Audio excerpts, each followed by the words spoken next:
Alhamdulillahirrabbilalamin. Wabihi nasta'inu ala umuri dunya waddin. Wassalatu wassalamu ala ashrafil anbiya'i wal mursalin. Ashhadu an la ilaha illallah wahdahu la syarikalah. Wa ashhadu anna muhammadan abduhu wa rasuluh, amma ba'du.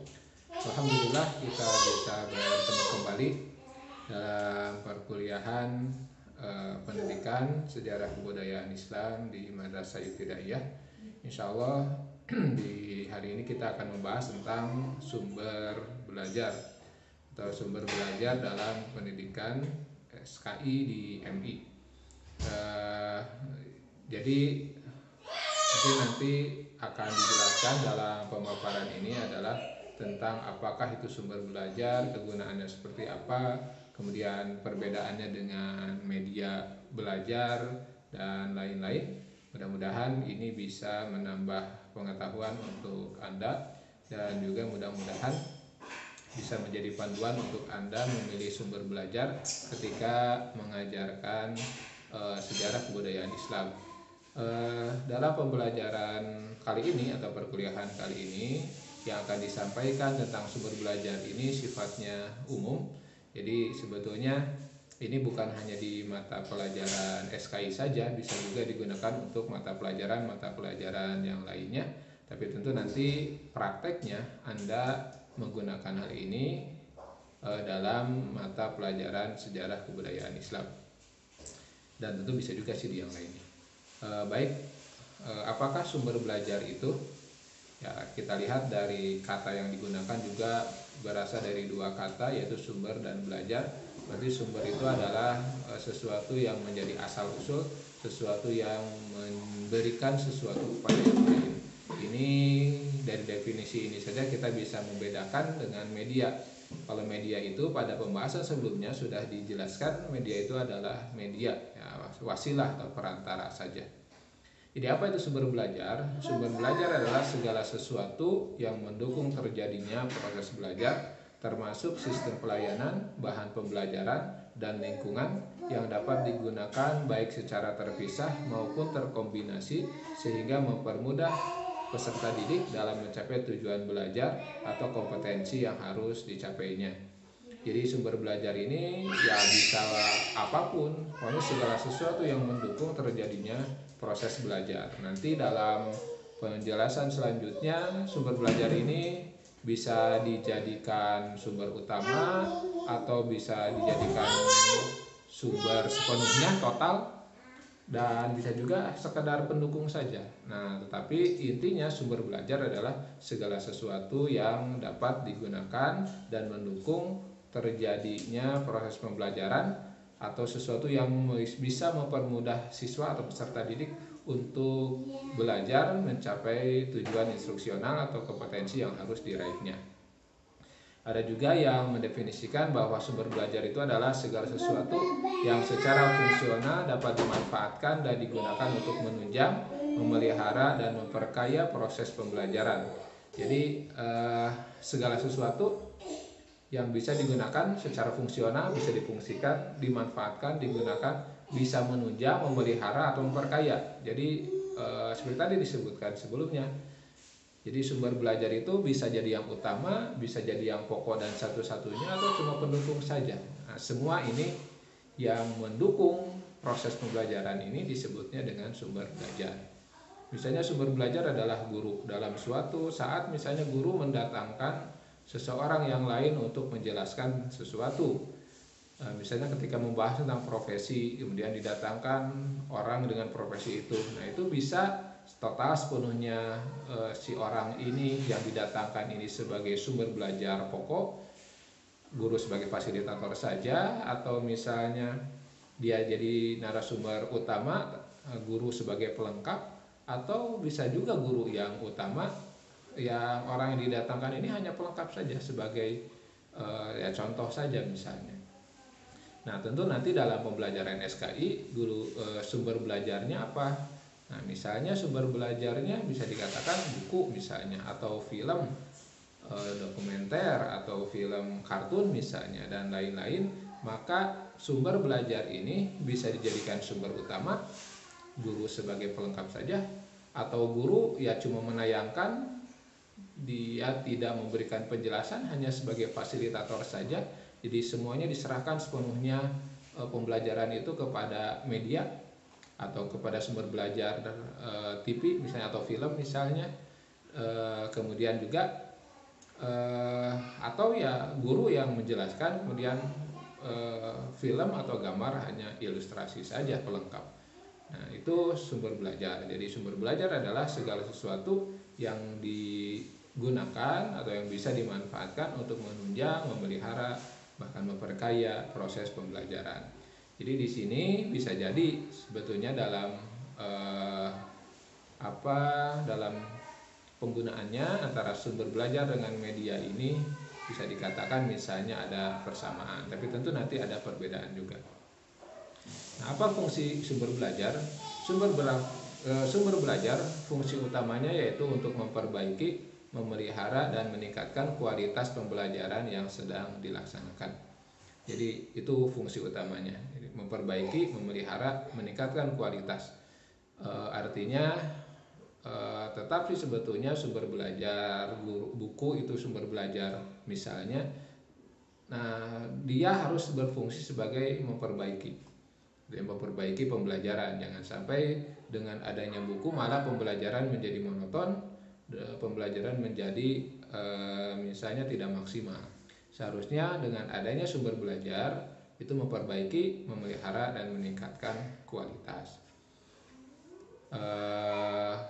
Ya bisa jadi sebetulnya ada peristiwa atau ada hal-hal yang dimaksudkan untuk menjadi sumber belajar, tetapi kenyataannya tidak berfungsi dengan baik.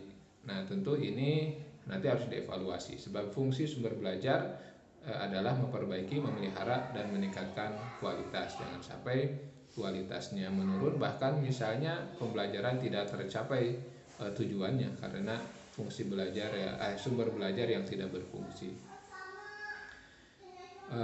Kemudian untuk lebih rincinya, maka fungsi sumber belajar ini dijelaskan oleh para ahli menjadi beberapa poin. Yang pertama, meningkatkan produktivitas pembelajaran. Artinya dengan adanya sumber belajar, pembelajaran siswa menjadi lebih produktif. Jadi bukan siswa itu hanya mendengarkan, tetapi juga menghasilkan produk tertentu. Ya setidaknya produk pemikiran atau produk sikap atau psikomotor, produk dalam bentuk ya hasil produk yang diharapkan. Kemudian fungsi sumber belajar yang kedua adalah lebih memantapkan pembelajaran. Jadi ada sesuatu yang meningkat dalam aspek kualitasnya. Yang ketiga yaitu memberikan kemungkinan pembelajaran yang sifatnya lebih individual. Jadi dengan adanya sumber belajar ini memberikan kemungkinan pembelajaran lebih personal, lebih individual. Misalnya dengan sistem sumber belajarnya berupa buku, misalnya tugasnya tugas membaca misalnya, maka pembelajaran akan lebih individual, lebih personal. Kemudian fungsi sumber belajar selanjutnya adalah memberikan dasar yang lebih ilmiah terhadap pembelajaran. Jadi ada pondasi yang lebih ilmiah, bukan hanya ceramah guru. Nah, ceramah guru kan atau penyampaian guru kan itu ilmiah sih, tapi kadang-kadang bisa jadi disertai dengan pemikiran-pemikiran pribadi guru yang belum tentu ilmiah. Nah, dengan adanya sumber belajar maka akan lebih ilmiah. Kemudian memungkinkan belajar secara seketika. Jadi pembelajaran secara masif, massal, dan seketika selesai. Misalnya pembelajaran melalui dengan menjadikan sumber belajar misalnya tadi buku misalnya atau film, sehingga satu bahasan yang panjang misalnya di buku itu bisa disampaikan dalam waktu seketika ketika menggunakan sumber belajar yang lain, misalnya menggunakan film. Dalam SKI misalnya kita menggunakan film tentang Rasulullah Shallallahu Alaihi Wasallam, film Muhammad the Messenger misalnya. Nah itu dari awal Rasulullah Muhammad Shallallahu Alaihi Wasallam diutus jadi nabi sampai beliau hijrah, kemudian Fathu Makkah sampai meninggal wafatnya beliau, maka itu selesai dalam waktu seketika. gitu. Padahal kalau dilihat di buku itu kan menggunakan atau membutuhkan waktu yang sangat panjang gitu. Kemudian juga fungsi sumber belajar yaitu memungkinkan penyajian pembelajaran lebih luas lagi. Jadi kalau yang tadi menyempitkan pembelajaran menjadi lebih cepat, lebih seketika begitu ya, satu kali selesai, maka dengan sumber belajar tertentu, ya, penyajian pembelajaran juga bisa menjadi lebih luas. Selanjutnya, fungsi sumber belajar juga adalah menembus batas jam pelajaran yang formal. Nah, ini kan ya seperti yang kita alami sekarang, misalnya di masa COVID ini, pembelajaran itu menembus batas jam pelajaran formal. Ya, dengan sumber belajar berupa video YouTube ini misalnya, batas jam pelajaran formal itu terlampaui, tidak hanya 2 SKS atau 3 SKS, tapi bahkan bisa lebih, dalam pemanfaatannya lebih luas, penggunaan waktunya juga lebih luas, lebih fleksibel, dan lain-lain. Jadi sumber belajar tertentu bisa menjadi satu bahan yang melampaui batas jam pelajaran formal. Kemudian selanjutnya adalah mendorong dinamika dan kegiatan belajar mandiri siswa. Jadi belajar mandiri lebih berdinamika, kegiatan belajar mandiri lebih hidup, jadi tidak monoton dengan suatu sumber belajar tertentu. Ya, kita ambil contoh misalnya dalam pertemuan kita sebelumnya, kita mengadakan sosial eksperimen. Nah, ini kan dinamika pembelajaran kita menjadi lebih luas. Kemudian juga memelihara iklim akademis dalam proses pembelajaran. Jadi iklim akademisnya lebih terjaga dengan adanya sumber belajar tertentu. Selanjutnya mengatasi keterbatasan guru. Nah, sebab guru itu bukan manusia super, manusia sempurna, bukan yang bisa menampilkan segalanya, baik itu baik itu non visual, audio visual, dan lain-lain. Makanya keterbatasan ini bisa diatasi dengan menggunakan sumber belajar yang tepat. Selanjutnya memperluas pemahaman dan wawasan siswa. Jadi dengan sumber belajar tertentu, pemahaman dan wawasan siswa menjadi semakin luas. Misalnya misalnya ya dengan film Muhammad the Messenger tadi misalnya, maka pemahaman siswa menjadi lebih luas, wawasannya lebih luas. Sebab kalau di buku kan hanya aspek-aspek tertentu yang terkait dengan KIKD saja, kompetensi inti dan kompetensi dasar. Tapi kalau di film misalnya, maka itu lebih luas lagi, gitu ya, wawasannya akan lebih luas lagi. Dan fungsi sumber belajar itu adalah sebagai alat untuk mengantisipasi dan juga alat bentuk proaksi terhadap perkembangan zaman. Jadi mengantisipasi dan proaksi terhadap perubahan zaman. Itu di antara sumber belajar. Fungsi sumber belajar. Jadi dengan sumber belajar, maka kegiatan pembelajaran diharapkan bisa lebih hidup, lebih efektif, lebih efisien, capaiannya lebih luas, waktu belajarnya bisa lebih lebar, tetapi tentu dengan capaian yang lebih tinggi juga begitu. Nah, lalu apa bedanya sumber belajar, sumber daya pembelajaran dengan media pembelajaran? Nah, kita lihat dari persamaannya dulu. Sumber belajar, sumber daya pembelajaran dengan media pembelajaran itu tiga-tiganya sama digunakan untuk proses pembelajaran. Yang kedua, ketiganya sama-sama untuk meningkatkan hasil pembelajaran, baik sumber belajar, sumber daya pembelajaran, ataupun media pembelajaran. Dan ketiganya sama-sama merupakan sarana dan fasilitas yang dapat dimanfaatkan untuk pembelajaran. Nah, perbedaannya, kalau sumber belajar merupakan segala sesuatu yang berhubungan dengan proses pembelajaran guna memperlancar proses belajar yang menciptakan kondisi belajar agar optimal untuk meningkatkan efektivitas dan efisiensi proses pembelajaran. Contohnya misalnya sumber belajar itu orang, yaitu guru yang menyampaikan materi pembelajaran. Segala sesuatu yang dapat dijadikan sumber belajar dari guru itu disebut dengan sumber belajar. Jadi misalnya sumber belajarnya orang, yaitu guru. Nah, berarti guru ini adalah dari aspek segala sesuatu yang ada di dalam dirinya dapat dijadikan sebagai sumber belajar. Kemudian lalu apa itu sumber daya pembelajaran? Nah, kalau sumber daya pembelajaran merupakan berbagai usaha yang dilakukan untuk dapat meningkatkan hasil dari proses pembelajaran. Jadi sumber daya itu lebih kepada usaha yang dilakukan. Contohnya mengoptimalkan kinerja guru dengan mengadakan pelatihan dan penataran. Nah, ini disebutnya sumber daya pembelajaran, meningkatkan sumber dayanya. Lalu perbedaannya dengan media, nah, kalau sumber belajar tadi adalah segala sesuatu yang dapat dijadikan atau segala sesuatu yang berhubungan dengan segala proses pembelajaran, berfungsi memperlancar, memelihara, meningkatkan, maka media pembelajaran merupakan berbagai jenis sumber daya dan komponen dalam lingkungan sekolah yang dapat dimanfaatkan dalam proses pembelajaran, khususnya untuk mendorong dan memelihara siswa untuk belajar lebih aktif dan produktif. Jadi kalau media itu lebih ke benda, walaupun tentu nanti benda pun berfungsi sebagai sumber belajar juga.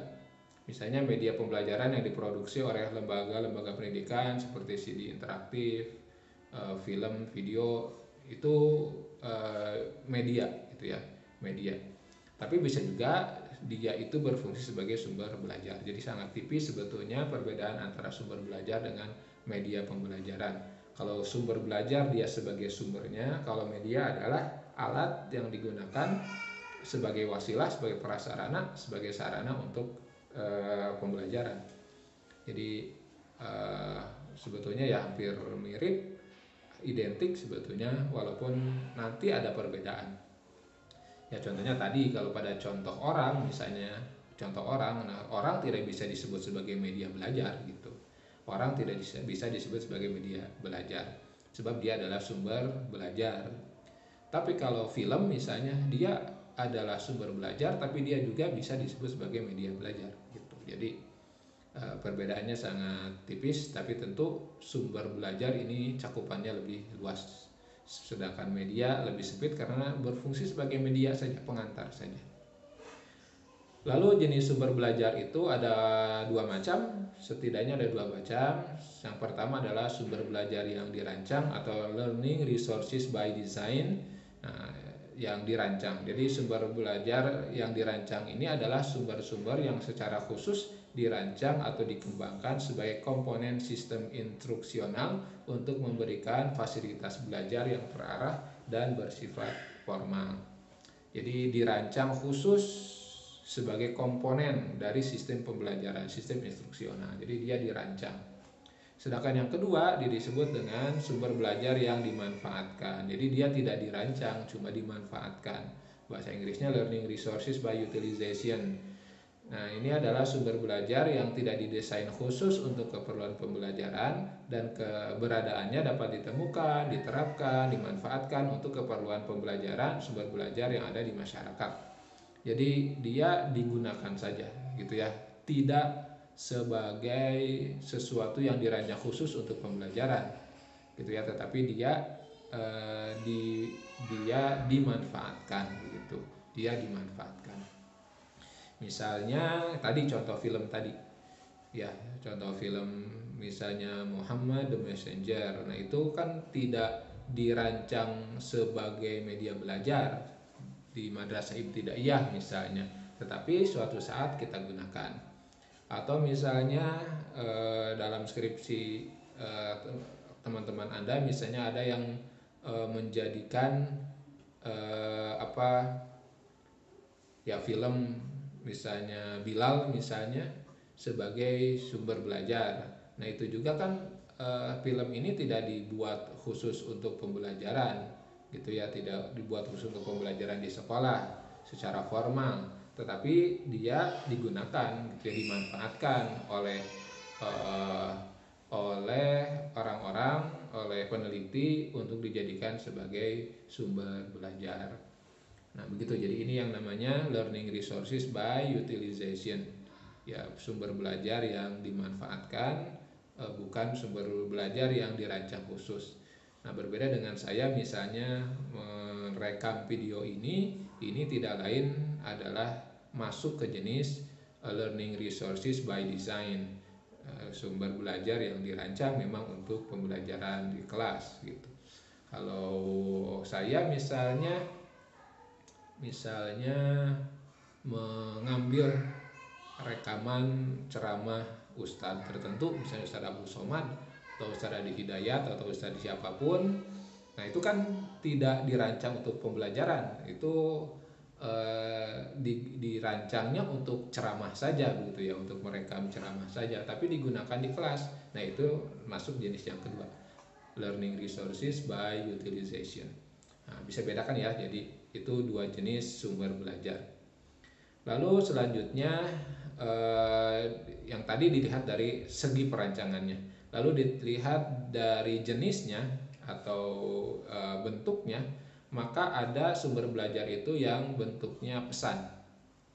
Nah, misalnya contohnya pesan ini adalah informasi yang disalurkan oleh komponen lain berbentuk ide, fakta, pengertian, atau data. Nah, misalnya ada data-data tertentu hasil penelitian, tidak dimaksudkan untuk pembelajaran, tapi kemudian saya ambil misalnya untuk dimasukkan ke dalam pembelajaran. Nah, itu masuk ke jenis pesan. Artikel tertentu misalnya saya gunakan untuk pembelajaran ini, nah ini masuk ke jenis pesan. Atau misalnya ide orang tertentu misalnya saya gunakan untuk belajar, ini jenisnya masuk ke jenis pesan. Yang kedua, sumber belajar juga jenis yang kedua adalah orang. Ya, jadi orang yang menyimpan atau memiliki informasi tidak termasuk yang menjalankan fungsi pengembangan pengelolaan sumber belajar. Jadi orang di sini bukan guru ya, bukan. Misalnya tadi misalnya kalau saya misalnya dalam suatu ceramah, bukan ceramah mungkin ya, orang ini misalnya dalam tema mengenal lingkungan misalnya, atau mengenal lingkungan pekerjaan, jenis-jenis pekerjaan di mata pelajaran tematik di SD misalnya, lalu saya undang pemadam kebakaran misalnya atau polisi untuk hadir ke dalam kelas, maka orang ini termasuk jenis sumber belajar karena dia memiliki informasi, pesan, tapi tidak menjalankan fungsi pengembangan dan pengelolaan sumber belajarnya gitu. Jadi dia bukan yang merancangnya, dia yang datang. Jadi kalau guru yang ngajar di kelas itu tidak termasuk sumber belajar orang gitu ya, karena dia ya guru gitu, guru. Sumber belajar ya berarti dia orang tapi di luar fungsi pengembangan dan pengelolaan sumber belajarnya. Lalu bisa juga sumber belajar itu bentuknya bahan atau sesuatu yang bisa disebut software yang mengandung pesan untuk disajikan melalui pemakaian alat. Nah, misalnya PowerPoint gitu ya. PowerPoint ini masuk ke jenis bahan. Selanjutnya ada juga sumber belajar itu jenisnya peralatan. Ya, ini yang disebut dengan hardware yang menjalankan pesan untuk disajikan yang ada di dalam software. Ini namanya peralatan. Lalu ada ya juga yang disebut dengan teknik atau metode. Nah, misalnya sumber belajarnya berupa prosedur yang disiapkan dalam mempergunakan bahan pelajaran, peralatan, situasi, dan orang yang menyampaikan pesan. Lalu bisa juga sumber belajar itu berjenis dengan lingkungan. Nah, lingkungan itu situasi sekitar di mana pesan disampaikan. Ya banyak ya, misalnya pesan lingkungan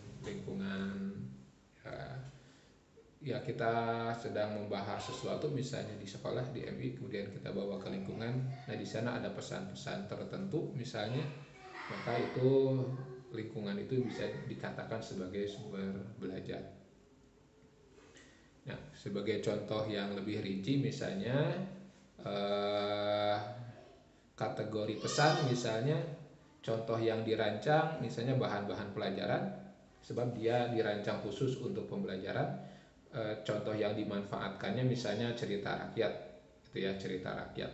Nah, ini kan misalnya cerita pembelajarannya bukan tentang sirah Nabi ya, misalnya tentang sejarah Nabi bukan, tapi tentang tentang tentang karakter jujur misalnya, atau tentang ekonomi misalnya, kemudian kisah Rasul sebagai pedagang misalnya dimanfaatkan sebagai sumber belajar. Ini bisa masuk ke jenis sumber belajar berjenis pesan.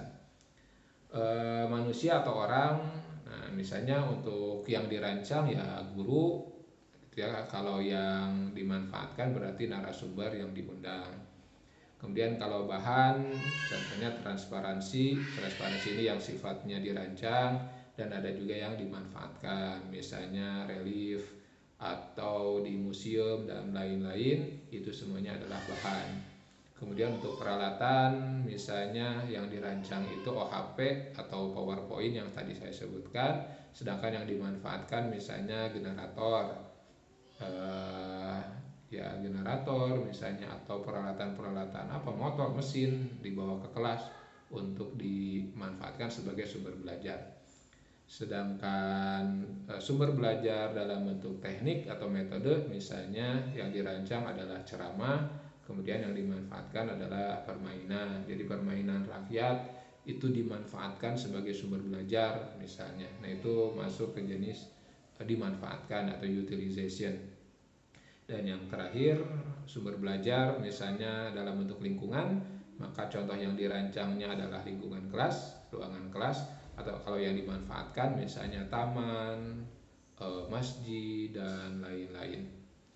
Nah, lalu bagaimana kita memilih sumber belajar? Secara umum yang harus kita pikirkan untuk memilih sumber belajar itu, yang pertama adalah yang sifatnya ekonomis. Jadi dalam pengertian sumber belajar itu murah, walaupun tidak terpatok harganya yang rendah, bukannya, tetapi maksudnya mahal bisa jadi nggak masalah, tetapi bisa digunakan untuk waktu yang panjang, itu kan jadi murah juga sebetulnya. Jadi yang harus dipertimbangkan adalah nilai ekonomisnya. Jangan sampai sumber belajar itu besar biayanya tetapi penggunaannya hanya 1 kali 2 kali gitu. Kemudian yang kedua, sumber belajar itu usahakan yang praktis dan sederhana. Jadi tidak memerlukan pelayanan atau tidak memerlukan perancangan yang sulit dan susah begitu, yang sederhana. Kemudian yang ketiga, dalam memilih sumber belajar itu yang patut dipertimbangkan adalah ketercapaiannya, yang mudah diperoleh. Jadi mudah diperoleh, dekat, tersedia di mana-mana, dan tidak perlu memesan dalam waktu yang lama gitu ya, yang mudah diperoleh.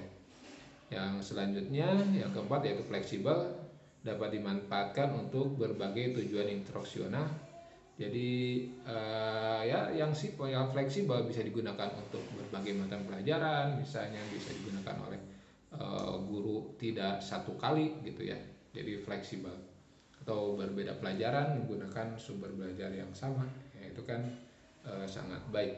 Selanjutnya juga komponen-komponennya sesuai dengan tujuan. Hal ini untuk menghindari hal-hal yang ada di luar kemampuan guru. Ya, jadi guru mudah menggunakannya. Nah, itu secara umum. Nah, berdasarkan tujuan, kalau berdasarkan tujuan, memilih sumber belajar itu pertama harus yang memotivasi. Jadi membangkitkan minat, membuat siswa tertarik, dan merangsang pertanyaan-pertanyaan baru. Kemudian yang kedua, selain memotivasi juga harus memberikan pengajaran. Jadi harus ada manfaat pembelajaran tentu. Jadi mendukung kegiatan belajar mengajar. Kemudian mendukung penelitian. Jadi bentuk yang dapat diobservasi, dianalisis, dicatat secara teliti, dan sebagainya. Misalnya pembelajaran, sumber belajarnya peta misalnya, atau globe. Nah, ini kan dapat diobservasi, dianalisis, dicatat, diteliti, dan lain-lain. Selanjutnya sumber belajar ini harus memecahkan masalah. Jadi bukan menambah masalah, harus memecahkan masalah. Dan terakhir, presentasi. Ditekankan sumber sebagai alat, metode, atau strategi penyampaian pesan. Lalu bagaimana cara merancang sumber belajar? Yang pertama yang harus dilakukan ketika kita merancang sumber belajar adalah yang pertama mengidentifikasi karakteristik sumber belajar yang akan digunakan. Jadi ketika kita melihat KIKD mata pelajaran SKI misalnya, lalu kita identifikasi kira-kira sumber belajar yang akan digunakan itu yang tepat seperti apa, gitu ya. Kemudian yang kedua, sumber belajar yang digunakan sesuaikan dengan tujuan pembelajaran. Jadi karakternya diteliti, kemudian sesuaikan dengan tujuannya. Kemudian yang ketiga, untuk merancang pembelajaran itu sesuaikan dengan kemampuan guru. Nah, sesuaikan dengan kemampuan gurunya. Dan yang keempat, yang terakhir, sumber belajar yang digunakan harus disesuaikan dengan kebutuhan siswa. Jangan jangan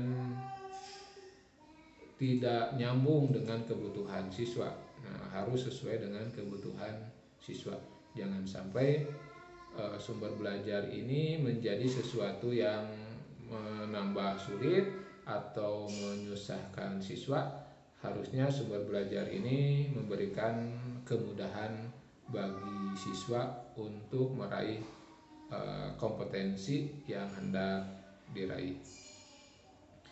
Nah, itu sumber belajar, strateginya, dan modelnya. Tadi sebetulnya sudah dijelaskan di awal.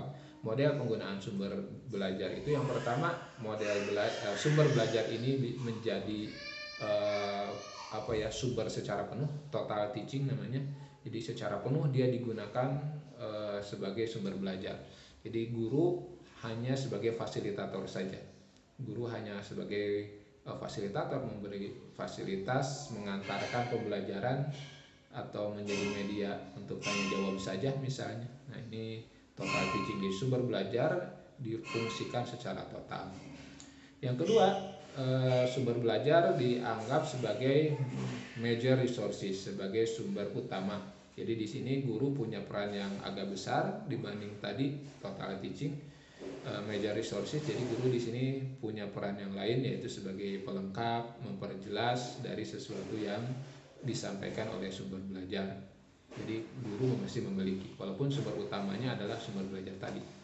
Dan yang ketiga, sumber belajar ini difungsikan sebagai pelengkap saja. Artinya guru tetap menjadi sumber belajar utama, sedangkan sumber belajar yang lain yang dimanfaatkan ini sebagai pelengkapnya. Nah, itu saja mungkin yang disampaikan. Mudah-mudahan ada manfaatnya, mudah-mudahan mudah dipahami dan dapat diaplikasikan dalam Anda nanti memilih sumber belajar untuk mata pelajaran SKI di MI atau mata pelajaran apapun yang Anda ampu. Saya kira itu saja yang bisa disampaikan. Mohon maaf apabila ada kekurangan. Insya Allah kita bertemu lagi dalam pertemuan-pertemuan selanjutnya. Aku qauli hadza wa astaghfirullah li wa lakum. Wassalamualaikum warahmatullahi wabarakatuh.